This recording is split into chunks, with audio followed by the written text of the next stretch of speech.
¿Alguna vez has visto en libros de economía o en algún programa que trate el tema unas barras de colores con diferentes alturas una al lado de la otra, que vienen acompañada con una flecha que en un momento sube, en otros momentos baja? Sé que has visto imágenes similares y te preguntarás, ¿qué es esta flecha? ¿Por qué sube? ¿Por qué baja?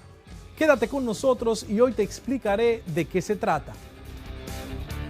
Cuarto grado de secundaria del año 2020. Hola estudiantes, qué bueno que estamos de vuelta. Estamos aquí para seguir enriqueciendo tus conocimientos, que son la base de una sociedad próspera y trabajadora. Soy tu profesor Alexander García y este es un espacio donde las matemáticas toman sentido. Sé que ya has hecho la actividad que hablamos en la clase pasada sobre la distancia entre dos puntos. Si así lo hiciste, te felicito. Excelente trabajo. El día de hoy estaremos hablando acerca de los vectores, qué son, qué significan, y también estaremos hablando acerca de las componentes de los vectores, qué son y cómo se determinan. Comencemos. De la gráfica y la flecha que hablamos al principio, esta que subía y bajaba, se conoce con el nombre de vector.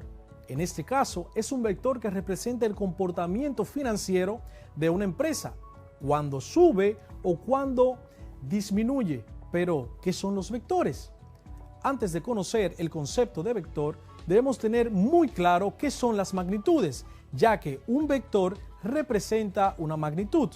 Las magnitudes son las propiedades que pueden ser medidas y estudiadas por las ciencias experimentales.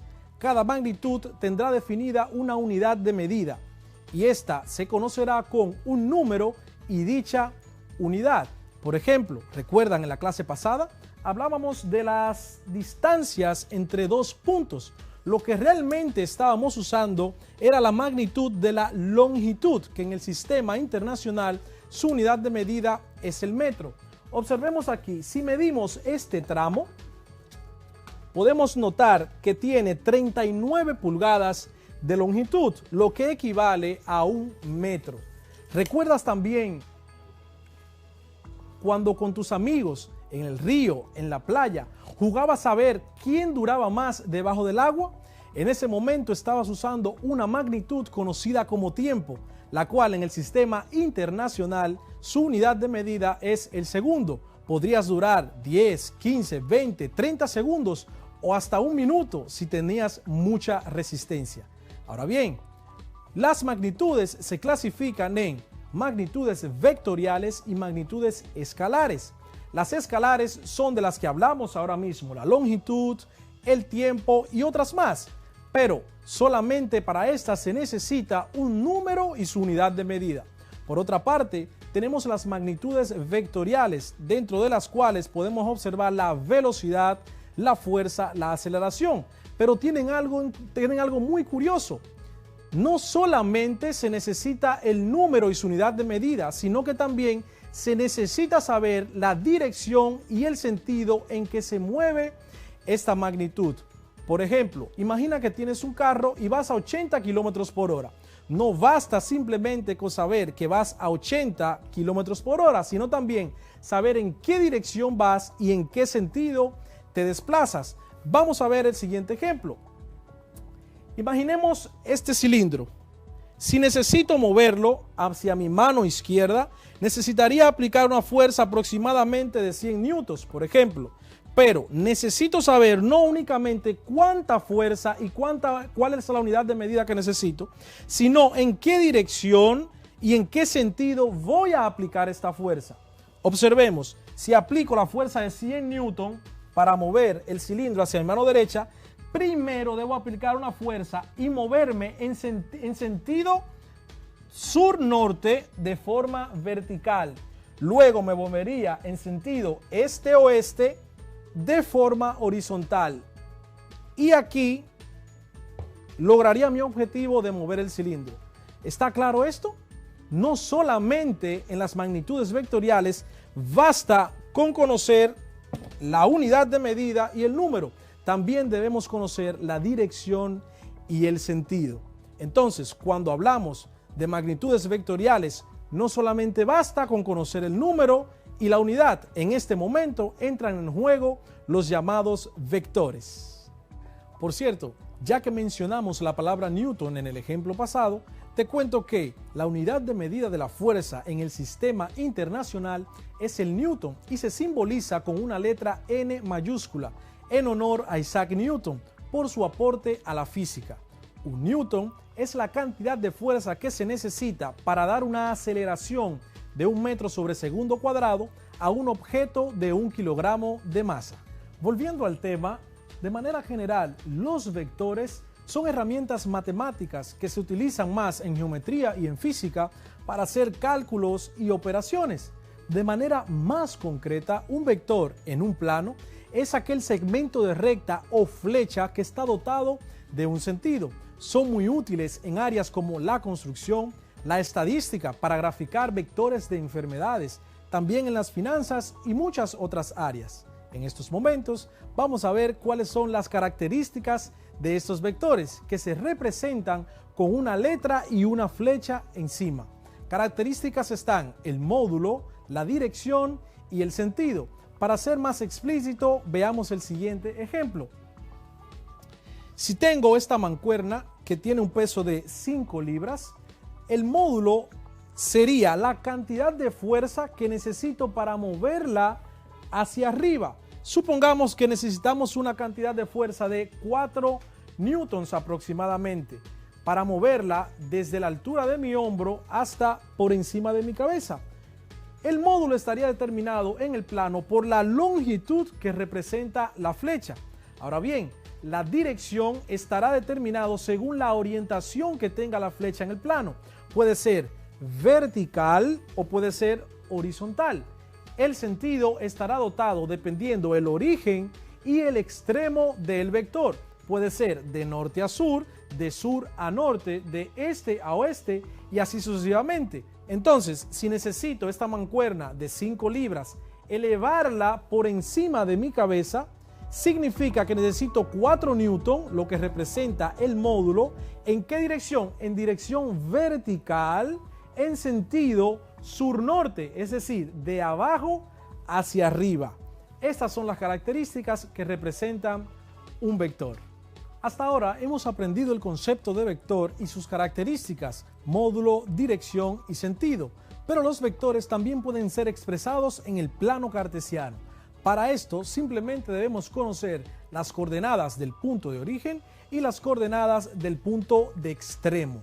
Vamos a la pizarra para que veamos cómo se grafica un vector en el plano cartesiano. Veamos. Tenemos aquí el plano cartesiano y nos piden que grafiquemos el vector cuyo punto de origen está en las coordenadas 1,1 y cuyo extremo está en las coordenadas 3,4. Primero ubiquemos el punto de origen. Vamos al eje X, ubicamos el 1 que pertenece a la X y vamos subiendo de manera vertical hasta cortar con el 1 que pertenece al eje Y. Estaría por aquí. Luego ubicamos el punto de extremo en la coordenada 3,4. El 3 pertenece al eje X, lo ubicamos por acá. Tenemos el 3 y vamos subiendo de manera vertical hasta chocar, hasta colocarnos en la posición donde intersecta el punto 4 que pertenece al eje Y. Y aquí ubicamos nuestro punto. Para finalizar la gráfica de este vector en el plano cartesiano, solamente debemos trazar una flecha que va desde el punto de origen 1,1 hasta el punto extremo 3,4.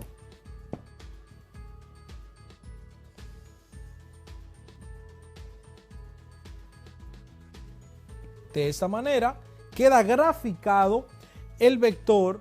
Vamos a nombrarlo, vamos a poner el nombre del vector A. Vector A, dijimos que se representa con la letra y una flecha encima de ella. Los vectores tienen componentes. A continuación vamos a ver qué son las componentes de un vector.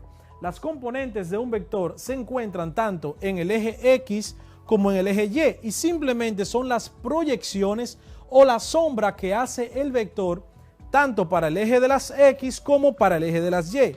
Es decir, en el eje X tendríamos la siguiente proyección. Desde donde parte el punto de origen, hasta donde coincide con el extremo. Luego tendríamos la proyección que parte desde el punto de origen en el eje de las Y hasta donde coincide en el extremo. Si observamos, estas serían las componentes llamadas A sub X, sería A sub X para la componente en X, y, vamos a ponerlo por acá, A sub Y para la componente del eje de las Y. Si desplazáramos la componente en el eje de las Y hacia la derecha, pudiéramos notar que se forma aquí un triángulo rectángulo. Un triángulo rectángulo. Lo que indica que si este es el vector, vamos a ponerlo más pequeño por acá, el vector A en un triángulo rectángulo cuya característica principal es que tiene un ángulo recto o de 90 grados, el lado mayor o el lado que está opuesto al ángulo recto se conoce con el nombre de hipotenusa. En este caso, eso representaría el módulo del vector. Partiendo entonces del teorema de Pitágoras, pudiéramos deducir la siguiente fórmula, que el módulo del vector A estaría dado. El módulo del vector se representa con el nombre del vector encerrado en dos barras. Sería igual a la raíz cuadrada de la componente en X, A sub X, elevado al cuadrado, más la componente en Y, que sería A sub Y, elevado al cuadrado. De esta manera determinaríamos el módulo del vector, puesto que si desplazamos, como ya vimos, la componente en el eje Y hacia el lado derecho, eso formaría un triángulo rectángulo. A continuación vamos a ver cómo determinar las componentes de un vector conocidas sus coordenadas, su módulo y el sentido. A continuación veremos dos ejemplos de cómo calcular las componentes de un vector. El primer ejemplo nos piden que calculemos la componente X y Y de un vector cuyo módulo es igual a 4 centímetros y el ángulo que forma con el eje de las X es igual a 50 grados. Para el ejemplo número 2 tendremos un vector cuyo módulo es igual a 6 centímetros y el ángulo que forma con el eje de las X es igual a 30 grados. Antes de poder hacer estos ejercicios, es preciso que recordemos las funciones trigonométricas que se dan en un triángulo rectángulo, como el que tenemos aquí en la pizarra.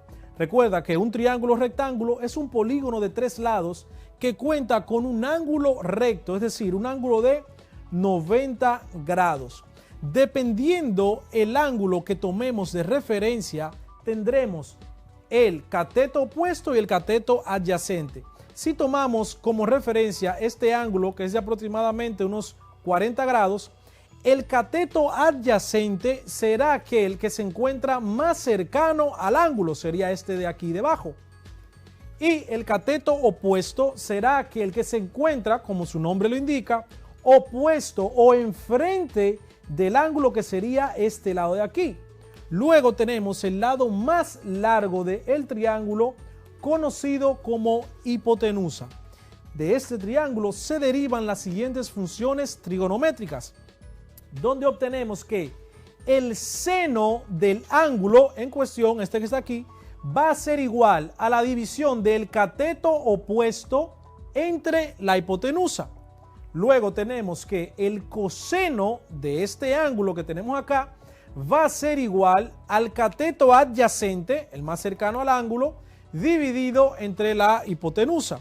Y por último, la tangente de este ángulo va a ser igual al cateto opuesto, al más lejano del ángulo, dividido entre el cateto adyacente. Partiendo de estas funciones trigonométricas, entonces vamos a resolver los siguientes ejemplos. Borremos este triángulo de acá y empecemos con el ejemplo número 1. un vector cuyo módulo es igual a 4 centímetros y el ángulo que forma con el eje de las X es igual a 50 grados. Primero, calcularemos, llamaremos al ejemplo 1 el vector A. Módulo 4 centímetros. Entonces, calcularemos la componente en X de este vector, que va a ser igual si graficáramos el vector,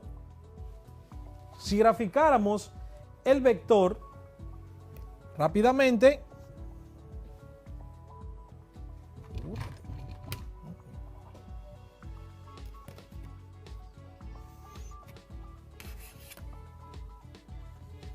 tendríamos un vector inclinado cuyo ángulo aquí dijimos es de 50 grados. La componente en X sería esta parte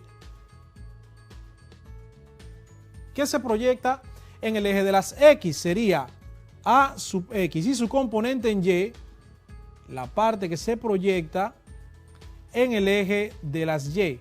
Por tanto, si trasladamos, como hicimos en el ejemplo anterior, la proyección en el eje X hacia la derecha, formaríamos entonces un triángulo rectángulo donde la hipotenusa sería el módulo del vector.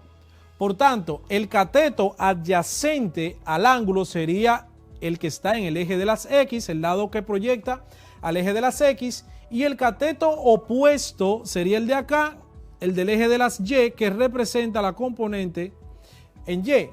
Según la función trigonométrica, tendremos que usar el coseno de X para el lado adyacente, el coseno del ángulo para el lado adyacente, que es la función donde comprende cateto adyacente e hipotenusa.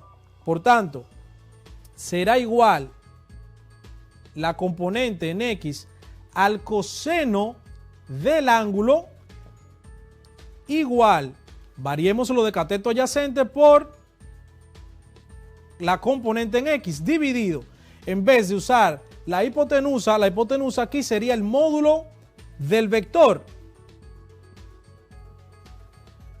Por tanto, para conocer entonces la componente en X, simplemente debemos despejar la componente de X. Si tenemos el módulo del vector dividiendo la componente en X, entonces pasaremos a multiplicar el módulo del vector por el coseno del ángulo.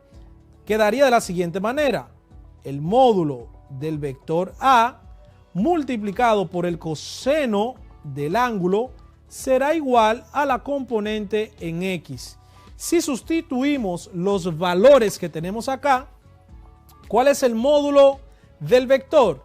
El módulo del vector dijimos que es 4 centímetros. 4 centímetros. Multiplicado por el coseno del ángulo. ¿El ángulo cuál es? 50 grados. Coseno de 50 me va a ser igual ese resultado a la componente en el eje de las X. Aquí en este caso utilizaremos la calculadora para calcular esta operación. En tu casa debes confirmar que tu calculadora científica o tu celular esté en la parte superior con las letras DEG, que significa degree, para que la calculadora interprete que ese número 50 está en grados sexagesimales y te dé el resultado correcto. Por tanto, si multiplicamos 4 por el coseno de 50, eso arrojaría un valor de 2.57, lo que sería el resultado para la componente en X. De igual modo, para la componente en Y, tendríamos la componente en Y va a ser igual, como vemos aquí, la componente en Y representa el cateto opuesto. Y de las funciones trigonométricas que observamos aquí, ¿quiénes involucran el cateto opuesto? Seno del ángulo igual a cateto opuesto entre hipotenusa. Y dijimos anteriormente que la hipotenusa representará el módulo del vector. Por tanto, A sub y será igual al coseno del ángulo, perdón, al seno del ángulo, que será igual al cateto opuesto, que llamaremos entonces A sub y, dividido entre la hipotenusa, que en este caso será el módulo del vector. Por tanto, si hacemos un despeje similar al que hicimos para la componente X, tendríamos que la componente en Y será igual, mi módulo que está dividiendo la componente en Y pasará a multiplicar el seno del ángulo en cuestión. Si sustituimos cada variable por su valor, tendríamos que la componente en Y será igual el módulo del vector 4 centímetros multiplicado por el seno del ángulo, que es igual a 50 grados. Vamos a nuestra calculadora, que debe estar en grados sexagesimales o degree, y nos dice que 4 por el seno de 50 grados es igual a 3 centímetros. A sub y, la componente en el eje Y, será igual a 3 centímetros. Muy fácil, ¿verdad? Veamos entonces un segundo ejemplo. Podemos borrar acá. El segundo ejemplo nos dice que calculemos la componente en X y la componente en Y de un vector cuyo módulo es igual a 6 centímetros, pero ahora el ángulo varía y su ángulo es igual a 30 grados. Entonces, si tomamos las fórmulas despejadas para la componente en X, será igual al módulo del vector, llamaremos el vector V en este caso, multiplicado por el coseno del ángulo. Y para la componente en Y será igual al módulo del vector multiplicado por el seno del ángulo. Si sustituimos los valores, tendremos que la componente en X será igual el módulo del vector 6 centímetros multiplicado por el coseno de 30 grados, que es el ángulo que forma con el eje X. El resultado será el siguiente: 6 centímetros, que es el módulo del vector, multiplicado por el coseno de 30 grados, me dará un total de 5.2 centímetros para la componente en el eje X. Para el eje de las Y, la componente sería igual a sub Y igual el módulo del vector 6 centímetros multiplicado por el seno de 30 grados, lo cual será igual 6 por el seno de 30 grados será igual a 3 centímetros. A sub Y será igual a 3 centímetros. De esta manera podemos calcular de manera fácil, conociendo el ángulo que forma el vector en el eje de las Y conociendo el módulo, o en su defecto, si conocemos las coordenadas del origen y las coordenadas del extremo del vector, de ahí calculamos su módulo y procedemos como vimos de esta manera. Estas fórmulas ténganlas muy en cuenta porque las vamos a usar siempre que vayamos a calcular las componentes tanto en el eje de las X o en el eje de las Y. Recordando, para el eje de las X, la componente en el eje de las X será igual al módulo del vector multiplicado por el coseno del ángulo que forma dicho vector con el eje de las X. Para la componente en el eje Y será igual al módulo del vector multiplicado por el seno del ángulo que forma el vector con el eje de las X. Hasta aquí hemos aprendido muchísimo.